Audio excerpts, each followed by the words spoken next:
আসসালামু আলাইকুম বন্ধুরা, কেমন আছেন সবাই? আশা করি সবাই ভালো আছেন। আল্লাহর রহমতে আমি অনেক ভালো আছি।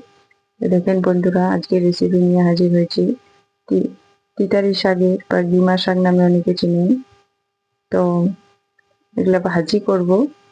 তো মাঠ থেকে তুলে নিয়ে আসছি, দেখেন বন্ধুরা কিরকম বানাচ্ছি। নরম অংশটা নিয়ে নিচ্ছি, তারপরে যেটা শক্ত সেটা ফেলে দিতে হবে। আমাদের গ্রামগঞ্জে এটা মানে অনেক পাওয়া যায়, কিনে খেতে হয় না।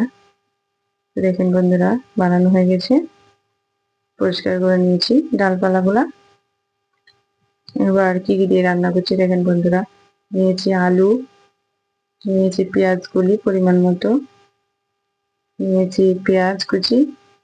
তো একটু পেঁয়াজ কুচি এখানে বেশি দিতে হবে, যেহেতু এটা একটু তিতো তিতা, তার জন্য একটু পেঁয়াজ কুচিটা বেশি দেবো। এবার চুলাতে কড়াই দিয়ে দিয়েছি বসাই। কড়াই গরম হয়ে গিয়েছে, দিয়ে দিলাম তেল, দেবো জিরে ফোড়ন। তেল গরম হয়ে গেছে, এবার দিলাম জিরে ফোড়ন। এবার একটা কাঁচা লঙ্কা চেরা একটু লাল লাল হয়ে গেছে। এবার দিয়ে দিলাম পেঁয়াজ কুচি। পেঁয়াজ কুচিটা একটু হালকা করে নাড়াচাড়া করে নেব, একটু নরম নরম টাইপের করে নেব, বেশি লাল লাল করব না, যেহেতু এটা ভাজি হবে। এবার দিয়ে দেবো আলু, পেঁয়াজ কলি। প্রথমে দিলাম পেঁয়াজ কলি, তারপরে দেবো আলু, একটু নাড়াচাড়া করে নিলাম। দিয়ে দিলাম আলু, সব একসাথে মিক্স করে নেব ভালো করে নাড়াচাড়া করে।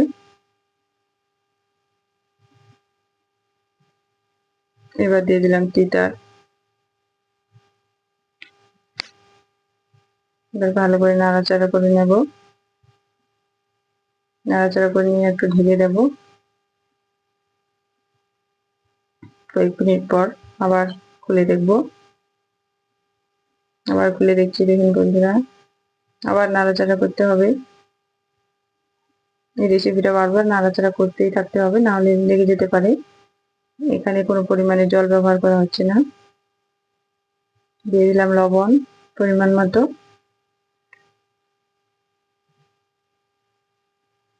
দিলাম হলুদের গুঁড়ো, দিলাম মরিচের গুঁড়ো। যে যার মতো ঝাল খাবেন সেরকম দিবেন। ভালো করে নাড়াচাড়া করে নেব।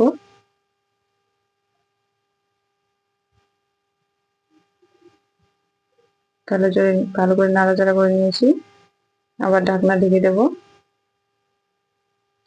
আবার 2 মিনিট পর আবার খুলে দেখলাম। আবার নাড়াচাড়া করে নেব, নাড়াচাড়া করতেই থাকতে হবে এই রেসিপিটা রান্না করার সময়। জল ছেড়ে দিয়েছে একটু করে, ওই জল দিয়ে সিদ্ধ হয়ে যাবে, সম্পূর্ণ রান্নাটা হয়ে যাবে। দেখুন বন্ধুরা, পুরো একদম সিদ্ধ হয়ে গেছে। এবার ভাজা ভাজা হয়ে গেছে, রান্নাটা প্রায় শেষের দিকে।